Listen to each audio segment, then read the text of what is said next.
The loss of a child is the ultimate tragedy, often referred to as the worst experience a parent can endure. On March the 6th, 1981, Marianne Bachmeier entered a courtroom in Lübeck, Germany, with purpose in her every step. Then, suddenly, she grabbed a loaded pistol from her purse and opened fire on 35-year-old sex offender Klaus Grabowski. Seconds later, Grabowski took his last breath and died on the courtroom floor after being hit by 7 of the bullets fired from Marianne's gun. The man had been accused of the kidnapping, abuse, and murder of Marianne's 7-year-old daughter, Anna. The vengeful mother was immediately arrested but showed no trace of remorse. 40 years later, and Revenge Mum continues to live on in people's mind, and her sentence yet still divides a whole nation. Marianne's own youth was marked by misery and several traumas. She was born on the 3rd of June 1950 in Zarsted. Marianne grew up in Zarsted, where her parents fled to from East Prussia. Her father had been a member of the Waffen-SS. Her parents divorced, and her mother later remarried. In 1966, and at the age of 16, Marianne had her first child, who she gave up for adoption as an infant. She became pregnant again at the age of 18 by her then boyfriend. However, shortly before the birth of this child, a daughter, Marianne was raped. Her second child was also given up for adoption as an infant. In 1973, Marianne's third daughter, Anna, was born. After Anna's birth, Marianne had tubal ligation operation, and she raised Anna alone as a single parent. She then owned a bar in Lübeck, West Germany, where she lived, and with the little money she made, she struggled to raise her beloved daughter, Anna. Life, however, had another tragic surprise in store for her. According to NDR, the 7-year-old had skipped school after an argument with her mother that fateful day, and somehow found herself in the hands of her 35-year-old neighbour, a local butcher named Klaus Grabowski, who already had a criminal record involving child molestation. Investigators later learned that Grabowski had kept Anna at his home for hours before he strangled her with pantyhose. Whether or not he sexually assaulted her remains unknown. He then stashed the child's body in a cardboard box and left it on the bank of a nearby canal. Grabowski was arrested that same evening after his fiancée alerted the police. Grabowski confessed to the murder but denied that he abused the child. Instead, Grabowski gave a strange and disturbing story. The killer claimed that he strangled the little girl after she tried to blackmail him. According to Grabowski, Anna tried to seduce him and threatened to tell her mother that he had molested her if he didn't give her money. Grabowski's trial was likely a heartache for Bachmeier. His defense attorneys claimed he had acted out of a hormonal imbalance that was caused by hormone therapy he received after being voluntarily castrated years earlier. At that time, sex offenders in Germany often underwent castration to prevent recidivism, though this wasn't the case for Grabowski.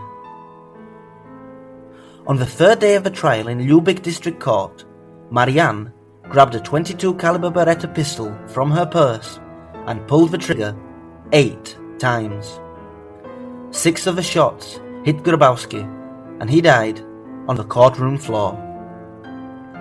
Witnesses alleged that Bachmeier made incriminating remarks after she shot Grabowski. According to the judge, who spoke to Bachmeier after she shot Grabowski in the back, she heard the grieving mother say, "I wanted to kill him." Bachmeier allegedly continued, "He killed my daughter.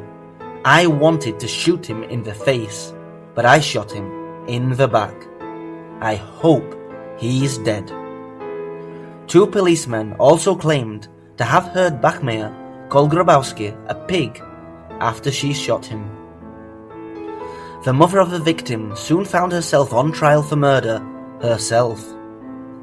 During her trial, Bachmeier testified that she shot Grabowski in a dream and saw visions of her daughter in the courtroom. A doctor who examined her said that Bachmeier was asked for a handwriting sample, and in response, she wrote, "I did it for you, Anna." She then decorated the sample with 7 hearts, perhaps one for each year of Anna's life. "I heard he wanted to make a statement," Bachmeier later said, referring to Grabowski's claims that her 7-year-old was trying to blackmail him. "I thought, now comes the next lie about this victim who was my child." Marianne now found herself at the center of a public maelstrom. Her trial received international attention for her ruthless act of vigilantism. The weekly German magazine Stern ran a series of articles about the trial, digging into Bachmeier's life as a working single mom who had a very rough start in life. Bachmeier reportedly sold her story to the magazine for roughly $158,000 to cover her legal expenses during the trial.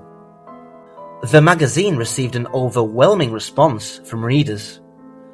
Was Marianne Bachmeier, a distraught mother, simply trying to avenge the brutal death of her child? Or did her act of vigilantism make her a cold-blooded killer herself?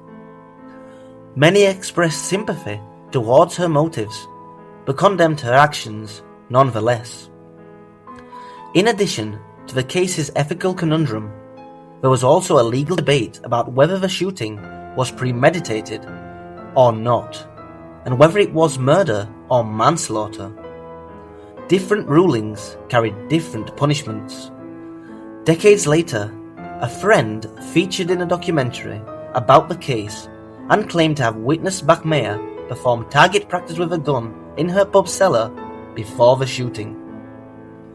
The court ultimately convicted Bachmeier of premeditated manslaughter and sentenced her to 6 years behind bars in 1983. According to a survey by the Allensbach Institute, a majority of 28% of Germans deemed her 6-year sentencing as an appropriate penalty for her actions. Another 27% considered the sentence too heavy, while 25% viewed it as too light. In June 1985, Marianne Bachmeier was released from prison after serving only half of her sentence. She moved to Nigeria, where she married and remained until the 1990s. After she divorced her husband, Bachmeier relocated to Sicily, where she stayed until she was diagnosed with pancreatic cancer, upon which she returned to a now unified Germany. With precious little time left, Bachmeier requested Lucas Maria Bohmer, a reporter for NDR, to film her last weeks alive. She died on September the 17th, 1996, at the age of 46. She was buried next to her daughter Anna.